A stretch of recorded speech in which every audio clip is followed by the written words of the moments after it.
ময়মনসিংহের ত্রিশালে অবস্থিত জাতীয় কবি কাজী নজরুল ইসলাম বিশ্ববিদ্যালয়, যেটা 2006 সালে মাননীয় মাননীয় প্রধানমন্ত্রী বেগম খালেদা জিয়া উদ্বোধন করেছিলেন, যেটা বর্তমান বাংলাদেশের পাবলিক ইউনিভার্সিটির একটা রোল মডেল হিসেবে পাবলিক ইউনিভার্সিটির জায়গা দখল করেছে, যেটাকে আবার রিসেন্ট কিছু শিক্ষাবিদ, গুণী মানুষজন যেটাকে গ্রামীণ ইউনিভার্সিটি বলে আখ্যায়িত করেছে। এদিকে আবার আমাদের শিক্ষামন্ত্রী ববি হাজ্জাজ, তো উনি আবার ঢাকা বিশ্ববিদ্যালয়কে এমন একটি ট্যাগ দিয়েছে, ঢাকা বিশ্ববিদ্যালয় এবং প্রাইভেট ইউনিভার্সিটি যেগুলো রয়েছে এই দুইটার মধ্যে এমন একটা ট্যাগ দিয়েছে, যেটা নিয়ে আসলে বিভিন্ন ধরনের কটূক্তির কথা, বিভিন্ন ধরনের সমালোচনা শুরু হয়েছে।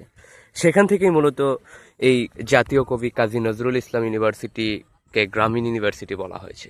তা আমরা এটার প্রতিবাদ জানাই, যেহেতু গ্রামীণ ইউনিভার্সিটি আসলে যেহেতু একটা পাবলিক ইউনিভার্সিটি, সো এটাকে এভাবে ট্যাগ না দিলেও হতো। সো এটার আপনারা যেটা আমি দেখাচ্ছি, সো ওয়েদার থেকে শুরু করে অবকাঠামো, is and everything is good. হ্যাঁ, তো সব কিছু মিলিয়ে আসলে এটাকে গ্রামীণ ইউনিভার্সিটি বলাও যায় না। এখানে প্রায় 15 থেকে 20টা 15+ মেবি হচ্ছে সাবজেক্ট বর্তমানে রানিং আছে। তো স্টুডেন্ট সংখ্যাও অনেক। তো ওয়েদার থেকে শুরু করে মানে পারফেক্ট একটা প্লেসে ইউনিভার্সিটিটা স্থাপিত। এবং রিসেন্ট আমাদের মাননীয় প্রধানমন্ত্রী জনাব তারেক রহমান এই ত্রিশালের মাটিতে কিন্তু গত 25শে মে তার যে পদচারণা ছিল সেখানে মুখরিত ছিল পুরো ত্রিশালবাসী। তো ত্রিশালবাসী তাদের সর্বোচ্চটা দেওয়ার চেষ্টা করেছে, যে ভালোবাসায় সিক্ত। তো তারেক রহমানও উনি অনেক প্রতিশ্রুতি দিয়েছে যে ত্রিশালকে আসলে একটা রোল মডেল হিসেবে এবং নজরুল সিটি হিসেবে ঘোষণা করার প্ল্যানও তিনি করেছে।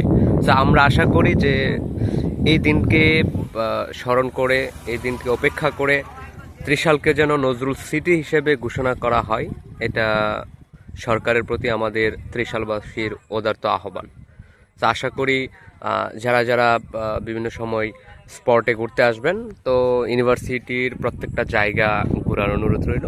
যে মানে পরিবেশ থেকে শুরু করে ইজ এন্ড এভরিথিং সব কিছু is good. So thank you.